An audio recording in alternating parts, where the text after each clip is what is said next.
Good morning everyone.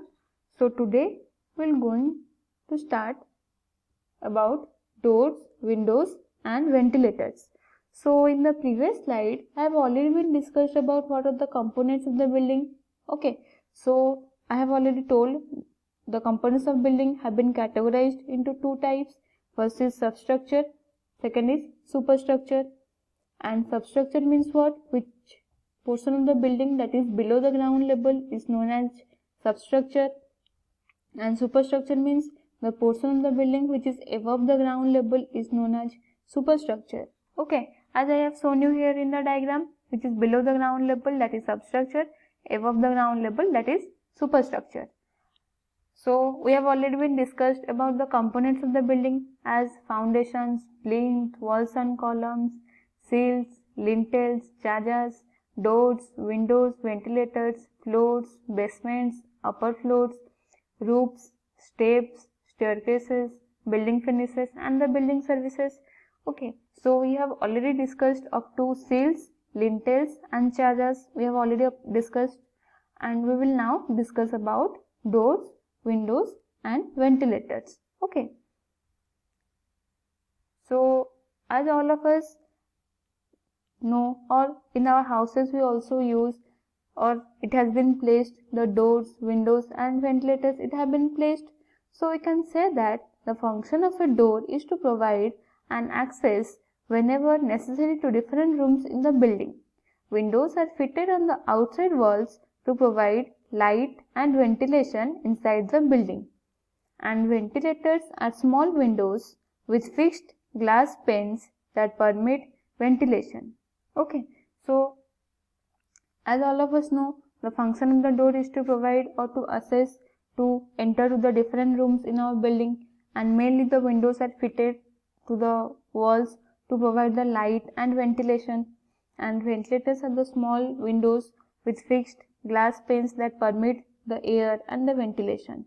Okay, so next we'll be reading about, that is, floors, basements and upper floors. All of us know we are staying in the ground floor, first floor, second floor, we are staying in that. So floors are the important component of a building. They give working or useful area for the occupants, furniture and its equipment of a building. And the floor of a building immediately above the ground is known as ground floor. We all know that above the ground is known as ground floor, and all other floors above the ground floor is known as upper floors. That also we know, all the other floors that is above the ground floor is known as upper floors, and the floors below the ground level is known as basement floor. Okay, where the parkings or motor vehicles or cars it has been parked, this is known as basement floor. So next we'll be reading about, that is, roofs. So roofs is the topmost portion of the building which provide top cover to the building, and the roof also give protection to the building against rain, heat and wind. Okay, so here you can see the roof. Okay, it is the topmost portion of the building and it mainly gives protection to the building against any atmospheric agents or any weathering agencies. Okay, so next is, that is, steps, staircases and lifts. As all of us know, we in our houses the staircase or steps have been there, and the lifts, we also know the lifts have been there in our shopping malls, market buildings. Okay, so we can say that the stairs and the lifts are the means of the vertical transportation between the floors. In between the two floors, the stairs or any lift, it has been a transportation. Okay, and the stairs give access from floor to floor. They should consist of steps of uniform sizes. It is defined as a sequence of the steps which is suitably arranged for the purpose of ascent and descent between the floors. And stairs may be constructed of different materials, which can be of timber, stone, bricks, concrete. Okay, and the lifts are provided near the entrance of a building having the height of more than 13 meters. In all the public buildings, the lifts are to be provided for the convenience of the old and disabled persons. Okay, so we also know that we are using in our daily to daily life the staircase, lifts, steps. Okay, And mainly also we know that the staircase have been constructed of different materials like marble, timber, stone, bricks, concrete. Okay, and they are of same uniform size. So next, that is about building finishes. What are the building finishes? These are the components, and after that we have to finish the buildings.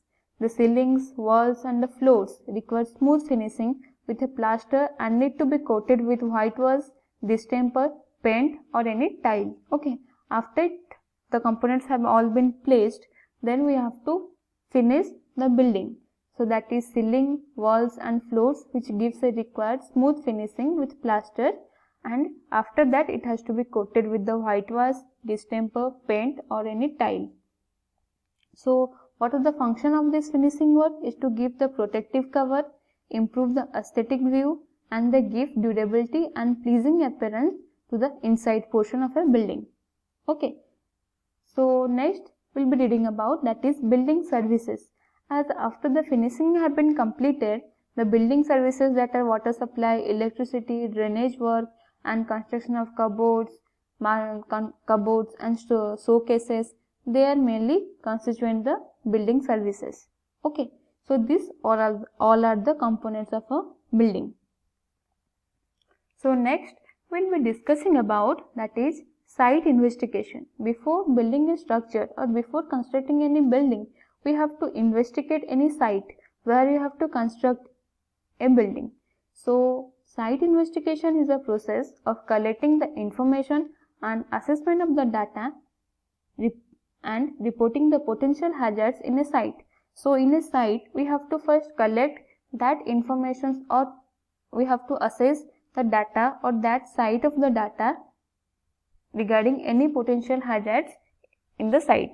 Okay, that is known as site investigation. We have to investigate the site. And what are the objectives of the site investigation?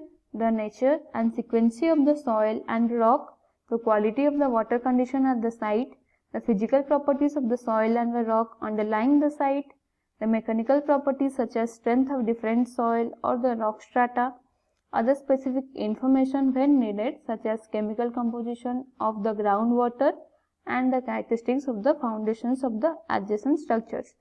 Okay, so before we have to construct a building, we have to investigate the site. And what are the objectives of the site investigation? We have to see the nature and the sequence of the soil, and what are the quality of the conditions, water conditions at the site, and what are the physical properties of the soil and the rock, what are the mechanical properties of the different types of soil or any rock. Okay, so these are the objectives. So what are the methods of the site explorations? So there are the four methods, that is test pit, proving, agar boring, was boring. Okay, so test pit is also known as trial pit. We can also say it as, you can see here the diagram of test pit. Test pit are the cheapest method of exploration in shallow deposits, since they have used in all types of soils. And in these methods, the pits are excavated at the site, exposing the subsoil surface thoroughly. And the test pits are normally square in plane and are dug by hand or any other equipment. Okay, these are the test pit, and this length is, that is 1.50 meter, and this is also 1.50 meter. It is of normally square in plane and it is dug by hand. Next is proving. Proving means, in this method of exploration, a hollow tube of diameter, that is 35 mm to 50 mm is taken with a pointed end, and this tube is driven to the ground up to 300 mm. Okay, this is the proving method. This is a pointed end and this is a rod of 35 to 50 mm. Okay. Next is agar boring. This is known as agar boring. You can see it. It consists of a hollow tube of diameter, that is 75 mm to 100 mm, and the agar is driven into the ground and turned like a screw, and the length of the tube, that is 1.50 meter, and it is provided with a threaded end. So it is of a diameter 75 to 100 mm and it is turned like a screw when it is driven into the ground. So last one, that is was boring.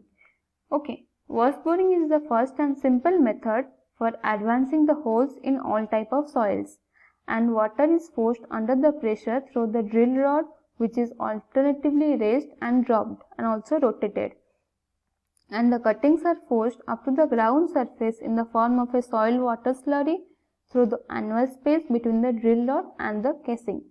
Okay, so you can see the diagram of water boring here. Okay, so this is forced under the pressure through the drill rod, which is alternatively raised and dropped. So these are all the methods of site explorations. So these are the assignment questions. Define the building, all of us know. Define the substructure and superstructure. Name the groups into which the buildings have been classified, and it is based on the occupancy. With the help of a neat figure, explain the term, that is substructure and superstructure. I have already shown here the diagram, and mention the different types of field and laboratory tests of site explorations, and state the objective of the site explorations. Okay. So these are the assignment questions. If any doubt occurs, you can ask me. Thank you.